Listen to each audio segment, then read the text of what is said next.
인사드립니다. 우리 예수님, 우리 받읍시다. 오늘은 예수님을 만난 사람 고넬료의 말씀. 이제 그 성경에서 소개하는 것은 이제 그 가이사라에 이제 있었고 이달리아 대의 백부장이었다. 이렇게만 이제 등장합니다. 그다음 이제 그의 이제 자세와 신앙에 대한 이야기를 해나가고 있는데 고넬료가 이제 기독교인으로 개종하게 되는 놀라운 역사를 오늘 보여주게 되는 것이죠. 오늘은 이제 이달리아, 그러니까 로마의 백부장. 그러면 이제 지금 우리 시국은 중대장 정도입니다. 원래 이제 이 그 가이사랴 빌립보라는 것은 이제 헤롯이 인공적으로 만드는 항구 도시입니다. 근데 이 도시는 국제 행정의 중심지가 됐습니다.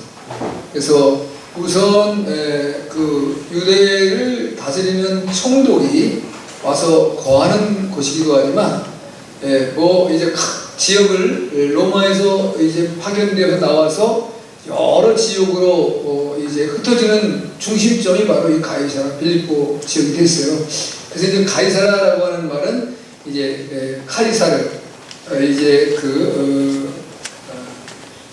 티베리우스 이전에 이제 옥타비우누스가 있고 옥타비우누스의 황제 옥타비우누스가 나중에 이제 가이사르라고 하는 이름을 얻게 되는데 이 사람이 이제 기원전 27년부터 기원 14년까지 통치를 합니다. 로마에는 이제 두 번의 삼두 정치가 주어지는데 이게 두 번째 삼두 정치의 거두로 이가 등장하는 것이죠. 그래서 이제 로마의 대권을 잡고 첫 황제라는 이름을 얻게 되는 분이 이제 이 옥타비아누스인데 그 앞에 카이사르라는 이름을 지어준 겁니다. 이제 그 황제를 높여주기 위해서 헤롯이 아첨하고 아부하려고 그 도시를 이제 가이사랴 빌립보라는 이름으로 이름을 명칭해 준 거죠. 그러니까 얼마나 그래서 헤롯을 우리가 성경에서 뭐라고 말하죠? 여우다, 여우. 그러니까 이제 그 여우라는 동물을 지금은 이제 동물원에 안 가면 못 보지만 저는 어렸을 때 초등학교 때 이제 여우를 봤어요. 하얀 여우인데 눈이 쫙 내려가지고 온 천지가 이제 눈인데 이게 이제 산에 먹을 것이 없으니까 이제 내려온 건가 봐요. 근데 참 예쁘더라고요. 꼬리는 길고 이제 얼굴은 삼각형으로 됐는데 주둥이는 쭉 나오고. 근데 이게 진짜 여우는 의심이 많아. 쫑 가다가 뒤더라고. 한 번에 도망을 안 가더라고. 가다가 돌아보고 가다가 돌아보고 가다가. 야, 여우를 다 봤다. 놀이도 보았었거든요. 근데 지금은 이제 볼 수 없는 어떤 이러한 이제 동물들이죠.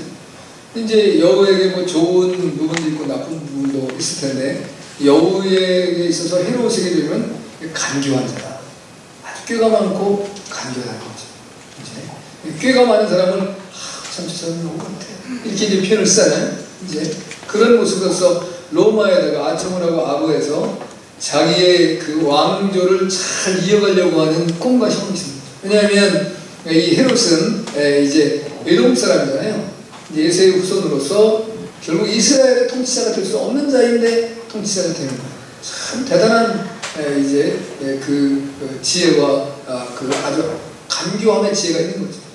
그러면서 이스라엘 백성들을 잘 이제 따라오게 하기 위해서 성전을 46년 동안이나 계속 보수공사를 하면서 짓는 거예요. 이제 수르바벨 성전을 더 이제 키우기도 했지만 그러면서 이제 이 이스라엘 백성들이 종교 중심으로 모이는 백성들. 이 백성들이 제일 까다롭고 로마에서도 다루기가 제일 어려운 게 이스라엘 백성들인데 그 백성들이 성전하면 껌뻑하는 거예요. 그러니까 그 성전을 중심으로 그들의 시선과 생각을 집중시켜 나가는 거예요. 그래서 현대의 정치 지도자들도 우리 대한민국뿐만 아니라 세계 모든 나라가 그렇습니다. 독재를 하든 하여튼 민주주의를 하든 어떤 이제 의회 정치를 하든 다 대통령 중심제를 하든 이 정치하시는 분들은 어떻게 하냐면 백성들이 자기에다가 정치한테 관심을 많이 안 갖게 하려고 자꾸 생각을 딴 데로 분산시키는 거예요. 백성들의 생각을 딴 데로 돌려서 내 정치에 걸림돌이 되지 않도록. 이게 제일 무서운 게 사실은 백성이거든요. 백성이 한 사람은 힘이 없는데 이거 뭉쳐지면 이게 보통 힘이 아니에요. 근데 이런 그 정책들을 다 쓰는 겁니다. 그건 뭐 과거, 현재, 미래 동일하게 될 것이고, 그건 뭐 우리나라뿐만이 아니에요. 그래서 아유 정치인들이 왜 저렇게 정치해? 정치인이니까 그렇게 하는 거예요. 그러니까 여러분들이 정치인들이 왜 저렇게 하면 여러분은 이제 정치에 대해서 전혀 모르시는 거예요. 모르시면 좋긴 하지만 그냥 그 정치는 저렇게 하는 거구나 이렇게 생각하시면 돼요. 아니 이제 우리가 우리의 믿음에 어긋날 때는 기도해야 되는 거죠. 하나님 지도자가 잘못되면 지도자만 망하는 게 아니라 나라가 망하고 백성이 다 망해요. 그러니까 지도자가 잘된 지도자, 정말 이 여우같이 꾀를 쓰더라도 백성을 생각하고 나라를 생각하고 그리고 우리가 잘되게 하는 길에 그리고 하나님께 대적하지 않는 그러한 지도자가 되게 해주세요라는 기도를 꼭 드려야 돼요. 아멘? 그게 우리가 할 일이에요. 그 다음에 뭐 정치를 잘하네 몰라내는 우리가 판단할 수 없어요. 뭐 그거는 이제 그분들이 다 정치를 끝내고 후대에 가면 시간이 얼마 못 지르면 아 그분이 그때 잘하셨구나, 아, 그분이 잘 못하셨구나 이게 나오는 거지. 지금은 다 자기 입장에서 내가 잘해주면 다 잘하는 거라고 생각하잖아요. 그렇죠? 여러분들도. 근데 여러분이 이제 하는 일에 뭐가 자꾸 걸리게 되면 아 이게 정치인이 잘못돼가지고 이게 내 삶이 이렇게 힘들고 어렵다고 하는 거예요. 나 중심이라는 거예요. 그분도 그분 중심으로 하죠. 근데 그런 데 대해서는 여러분들이 이제 이렇다 저렇다 판단하고 평가하지 않고 우리는 기도하지. 그것이 중요한 것이죠. 자 이제 그러면 고넬료라고 하는 사람이라는 등장하잖아요. 이제 그 오늘 보면 이제 이 최초로 기독교 도를 받아들이고 개종한 기독교인인데. 그럼 이제 고넬료가 어떤 사람인가? 첫째는 이제 고넬료의 모습을 보는 거예요. 우리 이제 1절, 2절을 한번 보겠습니다. 1절, 2절. 같이 가죠. 시작. 가이사랴에 고넬료라는 사람이 있으니 이달리아라는 내 백부장이라. 그가 경건하여 원집으로 더불어 하나님을 경외하며 백성을 많이 구제하고 하나님께 항상 기도하더니 이랬습니다. 여기 보면 이 고넬료는 기본적으로 성경에 나와 있는 것을 보면 온 집으로 더불어 경건해서 하나님을 경외했다는 거예요. 자기 혼자가 아니라 온 집이 다. 그러니까 고넬료의 부인, 자녀들, 뭐 이제 거기에 만약에 예를 들어서 자기가 부모님 모시고 살았으면 부모님도. 그 다음에 또 이제 뭐 형제가 함께 있으면 형제도, 뭐 총독관저니까, 이제 총독관저는 살지는 않았지만 하여튼 백부장이라고 하는 지금으로 보면 우리 군대식으로는 이제 중대장인데, 중대장 정도, 로마의 중대장 정도는 대단한 존재입니다. 지금 중대장은 뭐 별로 그렇게 된 거 아니죠. 그래야 이제 부하 100명 거느리는 건데, 그 중대장이 지금 뭐 제도가 있겠어요? 무슨 무궁화도 아니고 뭐 바쁘대기인데. 그냥 이제 당시의 로마 시대에 굉장한 권력, 이건 권세와 권력입니다. 특별히 왜 그러냐? 고넬료라고 하는 가문이 기원전 그러니까 5세기부터 영향력을 끼치는 가문. 원래는 코넬리라는 가문인데 이게 중간에 들어가면 코넬리우스라는 말을 써요. 근데 이게 우리말로 바꾸면 고넬료라 번역이 되는 겁니다. 그런데 로마가 황제가 전체적인 1인의 그 권력이 집중되니까 뭐를 세우면 공화정을 세워요. 공화정. 그래서 공화정을 세워가지고 거기에서 집정관이라는 사람들을 뽑아서 그 집정관들이 이 황제를 견제하는 거예요. 황제가 마음대로 못하도록. 그래서 우리나라도 이제 우리 삼권 분립을 우리가 받아들였잖아요. 그래서 이제 행정부가 있고 입법부가 있고 사법부가 있어요. 그래서 이게 그 삼각형 비슷하게 해서 서로 보완하고 견제하는 거예요. 한쪽으로 권력이 집중되어지면 그게 뭐가 되면 독재가 될 수밖에 없는 거예요. 그런데 실제적으로 행정부는 이제 청와대와 비서진들 그런 이제 조직이에요. 장관들. 그다음에 입법부는 국회예요. 우리도 지금 말하면. 이제 사법부는 대법원 이제 법 쪽인데 거기에 보면 대법관으로부터 시작해서 다 이런 존재인데 근데 사실 우리나라는 묘하게 이 행정부의 힘이 너무 세요. 그러니까 사법부가 행정부의 신현으로서 많이 한다 그런 표현을 쓰잖아요. 이게 이제 사법부에 있는 사람들이 몸살이고 그리고 보신만 하니까 자기 보신만 하니까. 그러니까 우리 백성들이 이렇게 저렇게 말을 하는 것이 아니라 만약에 대통령이나 국회가 잘못하면 사법부에서 이걸 칼을 대야 돼요. 그거 좀 잘못하고 있어. 바르게 하시오. 뭐 경고장을 보내든가 뭐 이렇게 되는데 이분들이 그렇게 안 해요. 왜? 괜히 그러다가 잘못하다가 자기 피해보고 손해보면 어려워요. 가만히 있는 거예요. 그러니까 이제 그렇지만 그런 이제 삼권 분립으로서의 그 모양을 갖추고 있는 거예요. 자, 그게 이제 온전히 집행되는 나라가 되면 좋은 나라죠. 자, 이제 그런데 그 로마 황제가 있을 당에는 그 집정관을 두는 집정관은 1년에 2명만 뽑아요. 1년에 2명씩만 뽑으니까 이제 매해로 가면서 그게 이제 어느 정도까지 이제 인구 제한이 있겠지만 그 집정관의 수의 제한이 있겠지만 계속 이제 또 나이가 거의 그 사람은 나이 드는 사람이 뽑히는 거지 젊은 사람 뽑힐 수가 없어요 거의. 그러니까 이제 돌아가시면 또 뽑고 충원하고 하는 건데 1년에 2명씩 뽑는데 이 고넬료의 가문에서 그 집정관의 30%를 차지하고 있다는 거예요.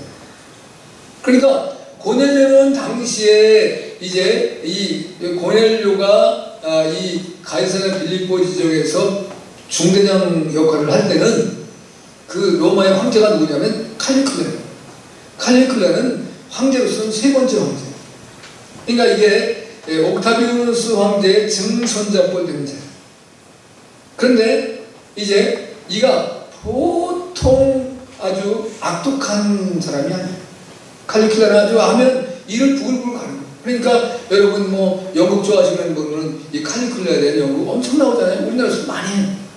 근데 이 사람이 그 당시에 뭐냐면 곰 400마리를 길들여가지고 곰 400마리와 검투사와 개들과 원형경에서 전투를 하고 싸우게 하고 시키는 거기서 이제 검투사들이 곰한테 물리고 뜯겨가지고 죽는 모습을 보고 참 좋아가지고 근데 그 원형경기장에는 그 밑에 모든 귀족들 다 와야 돼. 와야 되는데 그 귀족들이 왔는데 오면은 동부인에서 와야 되는데 귀족의 부인이 자기 마음에 들면 그 원형경기에서 귀족의 부인을 데리고 들어가서 자기가 욕보이고 와서 그 부인을 내팽개 쳐버리는 거예요 또. 그러니까 그 당시에는 모든 백성이 노예화예요 노예화. 오직 이 사람 한 사람을 위해서 존재하는 사회인 거예요. 그런 사회 때에 이 고넬료가 유대의 이달리아의 백부장으로 왔다라는 것입니다. 근데 그때 이제 총독은 마를루스라고 하는 총독입니다. 이때가 이제 기원전 그 37년에서 41년 어간이에요. 그때 와서 하는데 기본적으로 로마의 군인들이 자기들이 지배하는 어떤 피지배국에 가가지고 근무를 하면 두 가지 목적이 있는 거예요. 하나는 재산을 증식하는 그거 아니면 기본적으로 한 2년 정도 근무를 하는데 그동안 동안 재산을 막 늘리는 거예요. 막 도둑질하고 강도질하고 빼앗고 그래가지고 막 자기 재산을 늘리는 거예요. 그 다음에 하나는 이제 돈을 모아가지고 자기가 진급하는 데다 또 이제 뇌물을 바쳐야 돼요. 이제 그거는 어느 사회하고 다 있는 거잖아요. 여러분 우리 탐관오리 하는데 탐관오리는 역사가 인간의 조직화된 사회가 주어지면서부터 시작돼서 끝이 안 나는 거예요. 왜? 내 배를 채워야 되지만 내 자리를 더 얻으려고 노력하고 땀 흘리기 위해서는 항상 위에다가 뇌물을 바쳐야 돼요. 여러분. 그래서 성경에서도 계속 뇌물을 받지 말아라 라는 말이 계속 나오는 거예요. 네. 그리고 백성들의 그 아픈 어려움의 돈을 착취하지 말아라. 근데 내가 뇌물을 받으려면 어떻게 해야 되겠어요? 내 주머니에는 아까우니까 어떻게 해요? 백성들 거를 꼭 뺏는 거예요. 이렇게 어떻게든 강제로 뺏든지 뭐를 해든 구실을 잡아가지고 대단하게 뺏는 거예요. 그게 사회의 모든 나타나는 하나의 모습이다 이겁니다. 그러니까 이제 성경에서도 뭐라 그래요? 이스라엘 나라가 어려움을 당할 때는 왕이 그 자기 나라를 침략하는 나라를 이제 잠재우기 위해서 그 금이나 어떤 뇌물을 바쳐야 되는데 왕의 금고를 털으면 안 돼. 이건 언제든지 자기 건 남겨둬야 돼. 마지막 볼. 그러니까 어떻게 백성들에게 다 건너는 거예요. 백성들을 뺏어가지고 그 사람들 뇌물을 주는 거예요. 백성은 죽든 말든 상관 안 하는 거예요. 그냥. 네. 지금 내가 그 살아서 나라를 지키는 동안 내가 아무 문제만 없으면 그걸 만족해. 그러니까 이스라엘의 유다의 왕 중에 정말 못된 왕 하나가 있는데 므낫세예요. 므낫세 때문에 유다가 망하는 거예요. 유다가 망한 걸 이미 이사야 선지자, 예레미야 선지자 다 예언을 했지만, 그러나 성경에서 왜 유다가 하나님의 심판을 이제 벗어날 수 없느냐? 예레미야가 분명히 말씀해요. 므낫세의 행위 때문이다. 근데 므낫세가 누구예요? 히스기야 아니잖아요. 히스기야는 신실한 왕이에요. 근데 하나님께 데려가려고 했어요.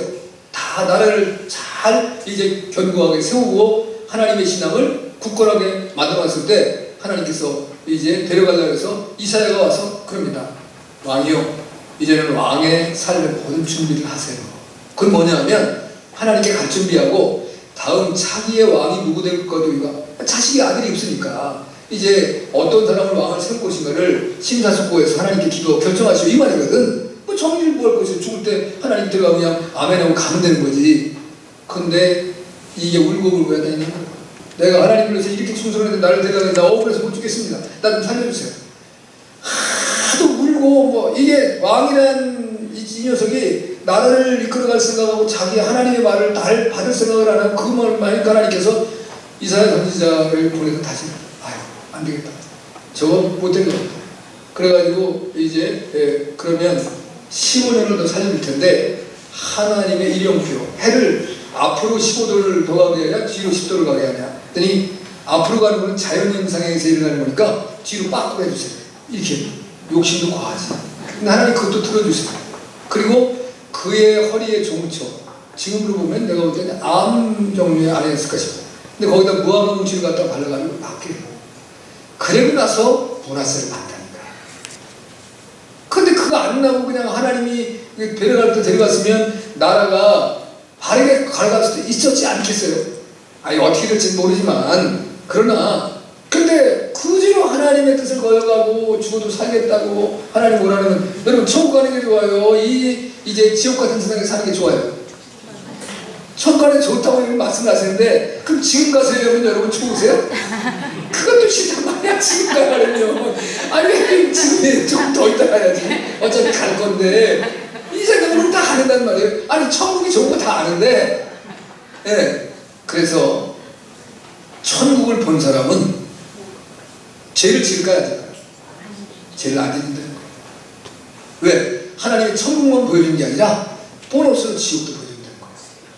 그러니까 천국이 좋은 거는 좋은데 그러면 아니 천국을 보는데 내가 천국 갈 수 있다라고 그러고 내 집까지 보여줬는데 내가 왜 이 땅에서 어떻게 사는 때 내 집도 천국에 있는데 근데 지옥을 봤다. 그러니까 내가 죄를 짓다가 지옥 가면 큰일 나겠구나 하고 이제 죄를 못 찾는다. 그러니까 여러분들도 어떤 여러분의 어떤 삶의 습성이나 뭐 잘 고쳐지지 않는 어떤 그 안 좋은 이 죄악의 습관들이 있으면 하나님 천국 좀 보여주세요. 그래서 기도하세요. 별로 여러분 그러실 일이 없는 것 같아요. 여러분들은 다 착하고 선하게 사시니까.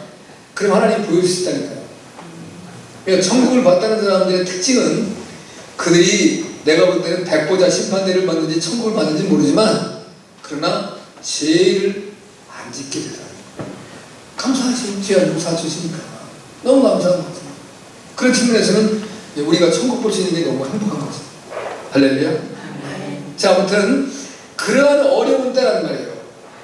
그런데 이 고넬료가 오늘 말씀해 보니까 경건한 사람이었다. 그리고 온 집으로도 하나님을 경외하고 하나님을 경외했을 뿐만이 아니라 또 뭐를 했다래요?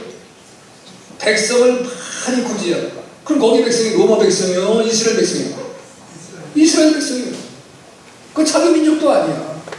그런데 월급 받으면 그거 가지고 이제 자기 부를 축적하거나 뇌물 써가지고 진급하려는 생각이 아니라 이제 월급 받는 족족 이스라엘 백성들이 어려운 사람들을 구제하는 거. 내가 도와주고 이제 하나님께 더군다나 뭐를 했다고요? 항상 뭘 했다? 기도했다는 거예요. 여러분 생각해 보세요. 여러분 예수님을 우리가 믿는 게 어려워요? 쉬워요?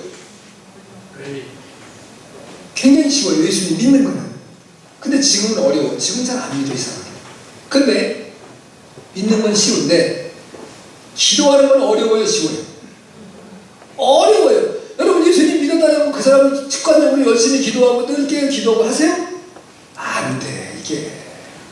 그런데 아직 로마인으로서 하나님을 경외하고 하나님 앞에 이제 기도는 이제 그런 삶을 살아가는데 아직 개종은 안 했어요 이 사람이.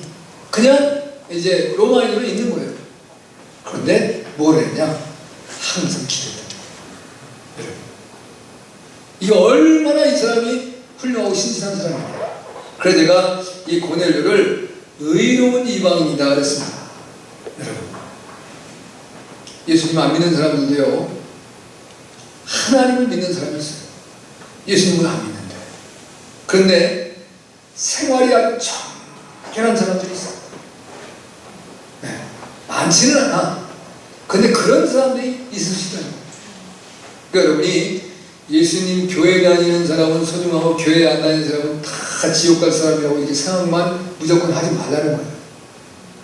그 중에서도 하나님을 나름대로 기억하고 바라보고 아직 예수님을 만나지 못해서 문제인데 그런데 경건한 사람이 있을 수 있다는 거예요. 의로운 사람이 있을 수 있다는 거예요.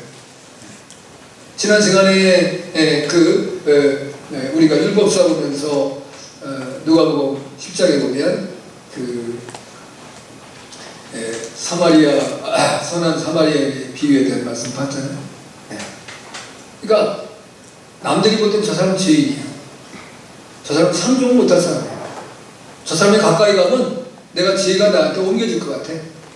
근데 그 사람은 정말 신실한 삶을 살아요. 감동받는 사람의 참된 이웃이에요. 그가 돈 두 렙돈이 두 데나리온이 얼마라고요? 2달치 숙박료를 냈다니까. 2달치. 여러분 2달 여러분들이 살아갈 수 있는 집값을 딱 지불해 줄 사람이 있으면 행복하게 살아야겠어요. 행복할 수 있다니까. 2달 동안 집 염려 없잖아요. 여러분 지금 얼마나 살아가는 게 어렵고 힘들어요.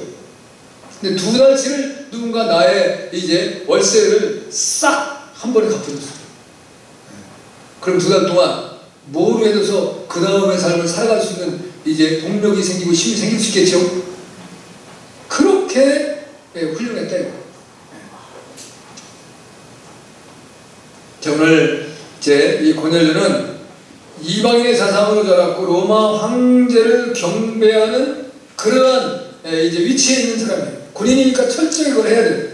그런데 그는 경건했고 또 구제했고 기도하는 사람이 돼요. 누가는 하나님께 항상 기도해요.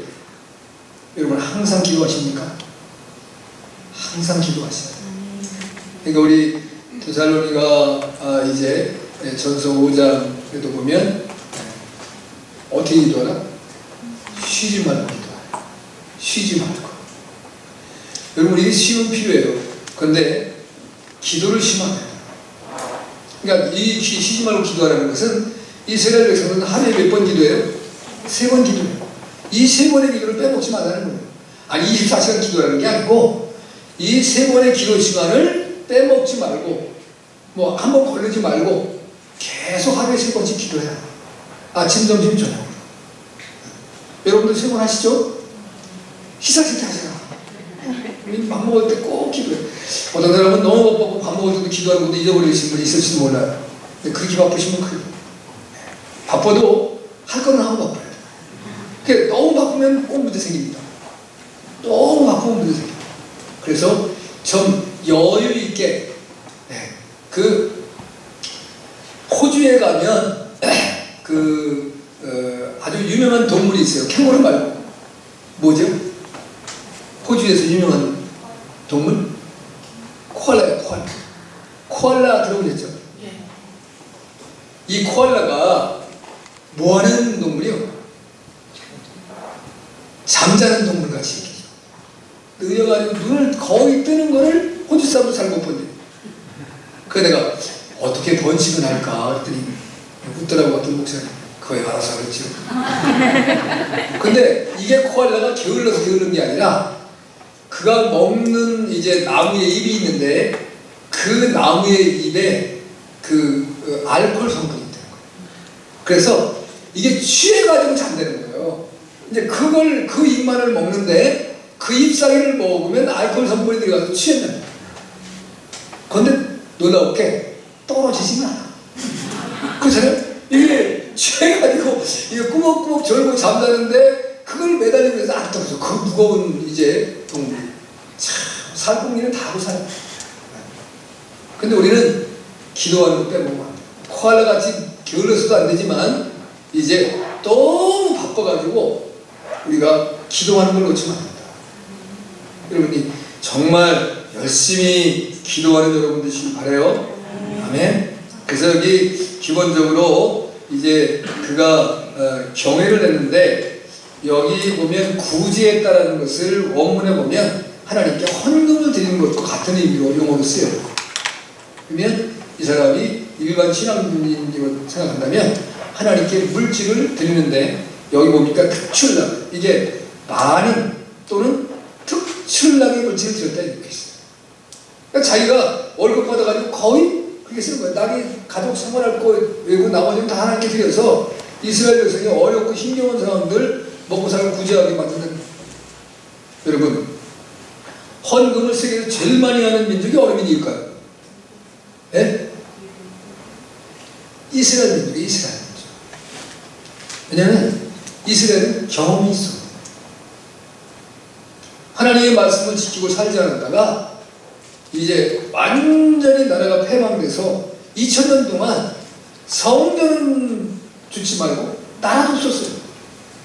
그 왜? 하나님의 말씀 말라기서에 보면 그들이 11줄 이제 하나님 것을 띄어먹고 하나님께 불의한 예물을 드리고 하나님께 이제 거짓 행위를 행하면서 하나님께 이제 그 헌금을 다 띄어먹은 결과 땅에 수출이 없어지고 이제 황충이 나오고 나라가 멸망됩니다. 그래서 실제적으로 미국에서 이제 그런 일이 있었다는데 저는 보지 못했어요. 목사님이 말씀하시더라고요. 거기 이제 결국 이스라엘은 유대교를 믿잖아요. 근데 회당인데 그 회당에는 랍비가 왕이에요. 랍비. 근데 이스라엘 백성들이 랍비를 치면 잘 안 해라 했어요. 왜 안 하려냐면 랍비에 봐야 돈도 제대로 못 풀고 뭐 자리가 없어. 그러니까 안 하려고 했는데 랍비한테는 많은 고난을 주기 시작한 거예요. 그러다 보니까. 그래서 그 랍비를 지원해서 랍비하는 사람들이 많이 있어요. 그래서 랍비가 되면 이제 예를 들면 1년에 교회 예배를 세우는데 그 랍비가 얘기를 하는 거예요. 그러면 이제 유대인들은 다 회당을 나가야 돼, 안 나가야 돼? 100% 나가요. 그러면 그 혼저 예결사를 다 하는 거예요. 그러니까 이제 랍비 혼저. 그건 누구도 다치려 안 해요. 그럼 랍비가 고유하게 알아서 하는 거죠. 그러면 예를 들면 이러는 거예요. 여러분 올 한 해 동안 우리 회당을 운영하려면 돈이 100억이 필요합니다. 이 얘기를 해요. 그러면 이제 거기 유대인들 보면 이제 기업하는 사람도 있고 돈 있는 사람, 정치하는 사람도 있고 다 이렇게 있잖아요. 시장하는 사람도 있고. 그럼 이게 다 눈치를 보는 거예요. 내가 얼마를 이제 써내야 될까. 그럼 이제 100억을 이렇게 나누는데 이렇게 나누면 100억을 예를 들어서 랍비가 한다면 기본적으로 200억은 나온대. 왜냐면 내가 이제 가지고 있는 내가 위치가 있고 있는데 내가 조금 써내면 창피하니까 그걸 써내는 거예요. 그럼 그걸 100% 드리는 거예요. 왜? 잘못하면 나라를 또 잃어버리는 거예요. 그러니까 이 유대인들만큼 헌금을 잘하는 사람이 때문이죠. 근데 이제 어떤 그 회당에 문제가 생겨가지고 헌금을 했는데 얼마나 많이 그 헌금을 했는지 그 돈이 그 회당을 뭐 500년인가 600년 동안 그냥 그 랍비의 돈을 다 생활비를 주고도 지키고 남은 돈이 쌓여있대. 그래. 어이구 우리 회당들이 생기면 큰일 난다. 근데 우리는 어떻게 해? 교회가 문제 생겨가지고 여러분 우리 교회 가서 이렇게 필요하면 이제 원래 도망갈까? 이거는 15절.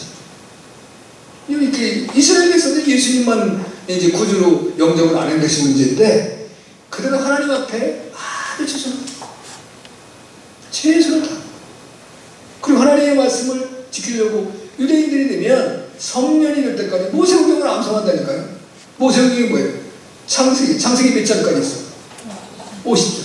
출애굽기도 몇 장이에요? 40장. 그 다음에 레위기 몇 장이에요? 예? 레위기 뭐예요? 몇 장까지 있어요? 나도 좀 변화했어. 레위기 민수기 10년이니까 이 5장이면 총 한 300장 정도는 되는 거예요. 그걸 다 외운다는 거예요. 그러니 얼마나 대단한 거예요, 여러분. 그러니까 그 하나님의 말씀을 못 지키면 불안해서 못 살아요. 그러니까 그러잖아요. 유대인들은 예를 들어서 손님 대접을 잘하는 거예요. 아브라함은 손님을 대접받다가 이제 부진 중에 천사를 만나고 하나님 만나고 축복받아가요. 그런데 이 사람들이 안식일에는 뭐냐면 일을 하면 안 돼요. 그러면 전기 스위치 올리고 내리는 게 일이야. 그러면 이제 기본적으로 금요일 저녁에 이제 저녁이 되기 전에 6시가 되기 전에 불을 켜놔야 돼. 근데 너무 바쁘다 보니까 그걸 잊어버렸어. 그럼 불을 켜야 못 켜. 못 켜. 그럼 이제 이방인들이 이제 그 집에 왔는데 이 집이 왜 이거 껌껌해요? 그러니까 그냥 빙긋이 웃는 거야. 말을 못하고. 그럼 말할 수가 없으니까. 근데 이방인마다 켜주면 상관없어. 자기는 킬 수가 없어. 그럼 이방인이 켜주면 그냥 할렐루야가 되는 거지. 네, 기쁨. 엘리베이터도 그래서 유대인들의 엘리베이터는 하나는 이제 그 자동으로 왔다 갔다 하는 문이 층층마다 그냥 자동으로 섰다 열었다 해. 왜? 거기 이제 누르면 일이 되니까 못 누르는 거예요. 안식일 때는. 그 정도는 지키는 거예요. 하나님의 말씀. 대단한 존재죠. 여러분, 고넬료는 의로운 이방인이었습니다. 두 번째는 이제 주의 천사가 베드로를 칭하라 했습니다. 오늘 5절 6절 한번 보겠습니다. 5절 6절 같이 봤습니다. 시작. 내가 지금 사람들을 요바에 보내어 베드로라 하는 시몬을 칭하라. 저는 피장 시몬의 집에 우거하니 그 집은 해변에 있느니라 하더라. 17절에서 23절하고 25절에서부터 35절까지 같은 세 번 이제 계시를 받아요. 환상을 보는 고넬료가. 그래서 내 기도가 하나님께 상달됐다. 내가 항상 기도했는데 그 기도를 하나님 들으셨다는 거예요. 그럼 이방인의 기도도 하나님 들으셨다? 이건 하늘이 뒤집어진 일이에요. 어떻게 이방인의 기도를 하나님이 들어? 하나님 들으셨다는 거예요. 그러니까 하나님의 구원에 놀라운 역사가 유대인에게서만이 아니라 이제 누구든지 하나님을 사랑하고 하나님을 따르기를 원하는 자들에게 오픈되어지는 놀라운 역사가 일어나는 거예요. 할렐루야. 이 놀라운 역사를 여기 고넬료가 열고 있어요.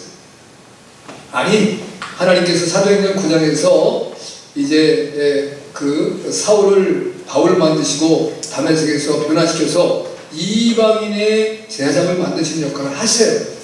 그런데 지금 이 고넬료의 사건은 바울이 복음 전도의 시작 직전에 일어나는 사건이에요. 그러니까 하나님은 먼저 이방인들에게 복음을 증거하지 않았음에도 불구하고 항상 하나님을 경외하며 기도하던 이 고넬료의 기도를 들으셨다는 거예요. 할렐루야. 얼마나 놀랍습니까? 하나님을 믿지 않는 백성의 기도를 들어주신 하나님인데 저와 여러분의 기도만 하나님이 들으실까 안 들으실까요? 대답을 안 하시네. 우리 기도는 잘 안 되실 것 같아요. 우린 늘 함께 해주셨으니까 우리 기도는 더 신속히 들어주신다는 거예요. 그럼 기도를 해야 된다 안 해야 된다? 해야 되겠다는 거예요. 열심히. 그래서 이제 하나님께서 내가 지금 이제 요바에 있는 이 베드로 시몬을 청하라. 요바는 가이사랴 요바까지가 약 48km예요. 그 우리 시골은 120리 되는 지역인데, 그럼 이제 베드로는 당시에 목사님이에요. 취해종이에요. 그러니까 이방인 로마의 백부장 권세가 세도가의 집안에 있는 자녀인데 그가 이스라엘의 종교요 예수 그리스도의 종된 베드로를 청하라는 말을 듣고 자기가 종들을 보낸다는 거예요. 그런데 거기서 그 사건만 나타나는 게 아니라 하나님께서 그 시간에 동일하게 욥바의 베드로에게 역사를 하죠. 그 베드로가 이제 12시 기도 시간에, 여기 6시니까 12시 기도 시간에 기도로 올라갔는데 하나님께서 잠시 베드로로 깜빡시키면 좋은 거랑 마찬가지예요. 그렇게 해놓고 환상을 보여줬는데 하늘에서 이제 내 귀퉁이를 잡고 있는 보자기가 탁 내려오는데 온갖 동물들이 다 있는 거예요. 정한 거 부정한 거 막 섞여 있는데 잡아먹어라. 지금 배고파서 밥 먹어야 될 텐데 그래서 배가 출출한데 하나님 제가 언제 부정한 것을 먹은 적이 있습니까? 하나님 뭐라고 하면 야 내가 정하다고 했는데 왜 네가 부정하다고 하냐? 기준이 어디 기준이냐? 네 기준이냐? 이렇게. 그럴 때 이걸 우리가 뭐라면 네가 다 해먹어라. 하나님 이렇게 말씀하시네. 네가 다 해먹을래? 이래. 그래서 베드로가 그것이 3번 나타나니까 하나님의 뜻이구나. 그때 마침 딱 이제 가이사랴에서 고넬료가 보낸 종들이 왔다 이겁니다. 그 말씀을 듣고 같이 이제 동행해서 바울이 이제 베드로가 가이사랴로 가시는 겁니다. 우리가 예수님의 말씀을 명심해야 되죠. 이 땅에 살아가면서 성도들이 이제 혹이라도 우리가 이제 어떻게 우리 교회도 이제 신방이 거의 없었습니다.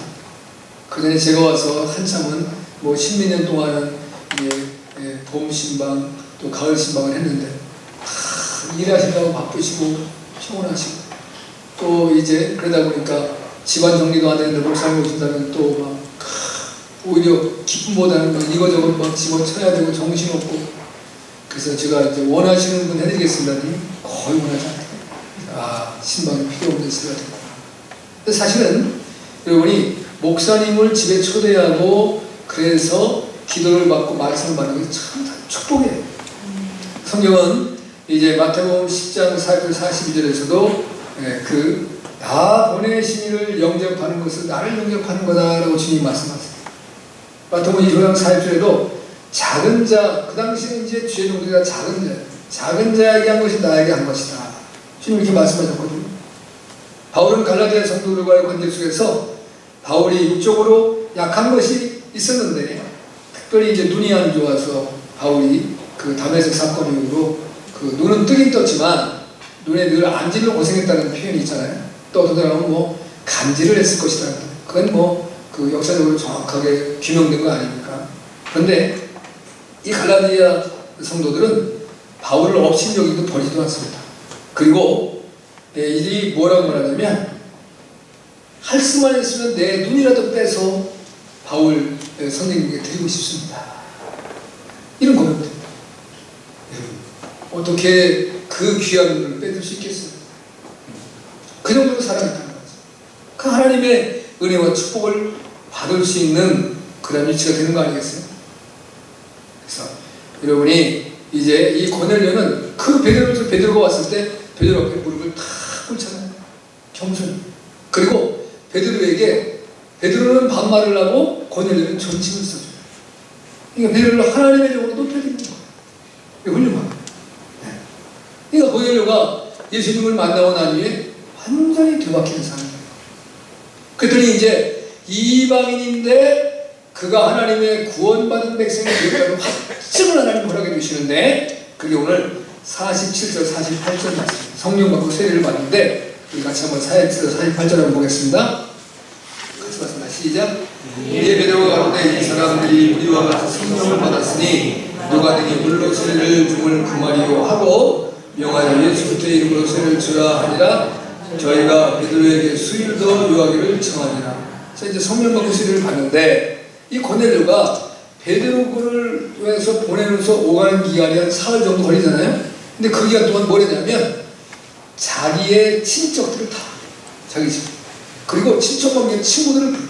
근데 친척과 친구들도 예수님을 믿었대요. 아니 고넬료도 이제 하나님을 경외를 하고 하나님께 기도도 얘기를 했지만 그건 기독교로 개종한 사람은 아니거든. 그런데 자기의 친척이나 친구들이 누가 예수를 믿었겠어요. 그런데 이 하나님의 말씀을 받기를 위해서 그 준비를 철저히 하는 거예요. 모든 사람을 다 불러보고 그리고 와서 베드로가 하나님의 말씀을 전하니까 그가 더 확실한 확신이 그에게 들어오면서 온전히 하나님을 믿을 수 있는 강력한 복음의 역사가 나타나는데 성령이 기본적으로는 성령이 임할 때 되게 뭐를 했어요? 안수해줬다니까. 근데 여기는 안수도 해주지도 않았어. 근데 모든 거기에 있는 모든 사람이 성령이 임했어요.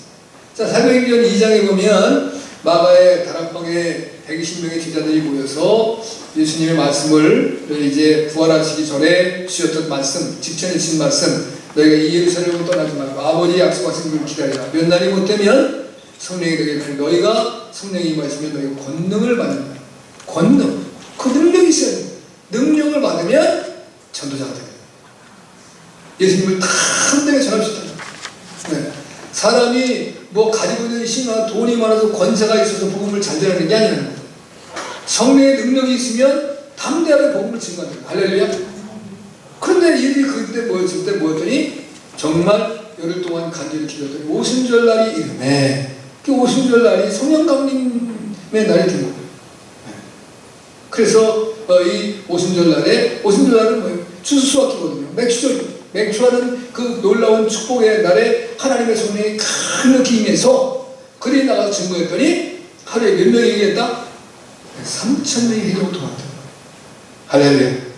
그 놀라운 능력이 지금 고넬료와 그 가정에 모인 모든 가족과 친구들에게 온전히 임했다. 놀라운 기적의 역사예요. 여러분, 바울이 에베소 교인들에게 가서 에베소에서 2년간 사역을 해서 너희가 성령을 받았냐? 우리는 성령이 있는지도 몰랐습니다. 그렇잖아요? 근데 고넬료는 이제 뭐 고넬료가 교회를 세운 것도 아닌데 뭐 고넬료 가정의 교회가 될 수 있었겠지만 그런데 거기에 온전한 성령의 능력이 임했다. 그래서 이들이 이제는 하나님의 온전한 백성이 되었구나. 그리고 거기에다가 온전히 하나님의 구원받은 백성의 징표인 세례를 줬다. 할렐루야. 놀라운 능력이 고넬료의 가정에 나타나. 여러분, 이방인의 그러니까 여러분 우리 성경에서 예수님이 한번 그랬잖아요. 부자는 천국 가기가 쉽다 어렵다? 어렵다. 근데 여기 권세자도 부자도 천국 가셨다. 그럼 우리가 이렇게 이제 꾀를 내서 보면 돼요. 나는 부자가 아니고 가난하니까 천국 쉽게 가겠구나. 그렇게 해서 쉽게 가는 게 아니라 온전히 예수님을 믿고 예수님을 영접하고 주님 가신 길 따라갈 때에 천국을 이룰 것입니다. 할렐루야.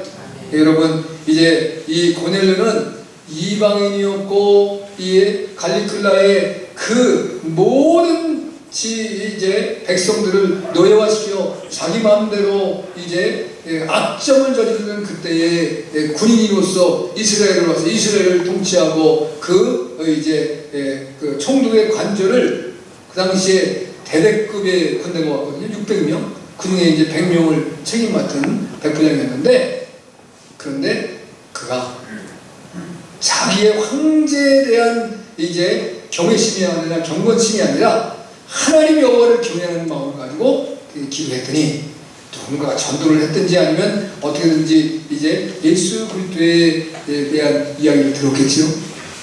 그러니까 그 복음을 받고 난 이후에 그가 변화되어서 온전히 하나님의 사람으로 바뀌어지고 하나님을 축복받는 구원받은 백성 자기뿐만이 아니라 온 가족, 친척, 친구들까지도 구원받는 놀라운 역사가 일어났다는 것입니다. 할렐루야.